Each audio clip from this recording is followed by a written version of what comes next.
lalo na yung nasa Malacanang. Alam ninyo, the armed forces of the Philippines, alam ninyo, may drug addict tayo na presidente, putang inang yan.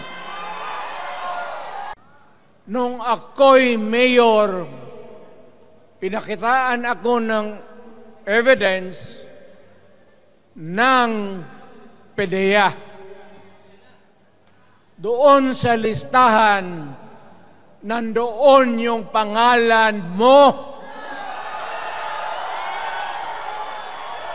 Ayaw kong sabihin yan kasi magkaibigan tayo. Kung hindi magkaibigan, magkakilala. Ikaw pumapasok kayo ng alanganin. Mr. President, baka susunod ka sa dinaanan ng tatay mo. Diyan ako takot. Ayaw ko mangyari sa iyo yan. You are testing the waters. Not even. You are, pushing to the limits ang pasensya ng Pilipino. Wag na wag mong gawin yan. You want to perpetuate yourself in power at the expense ng buhay ng bayan. Huwag ninyong kalimutan, Mr. President, ang delikadesa. Mr. President, huwag mong kalimutan na isang term ka lang pagkatapos bababa ka na. Nabanggit ni at doon, sasang-ayunan ka.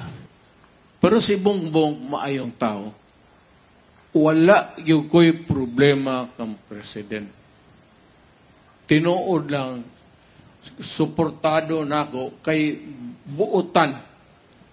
O ikumpara, okay lang. Si Marcos karon medyo maganda ang suportahan ko yung Chacha at I am comfortable supporting the president. Wala pa naman ako nakitang talagang yung big error, big mistake. Wala pa. Wala naman ako nakitang maybe yung sa baba. Pero sa kanya, wala akong nabalitaan. So I continue to support him.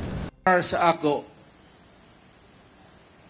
he is a very dignified, respectful, humble.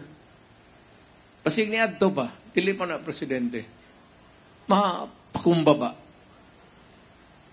Ang problema lang, Mr. President, is be comfortable and be content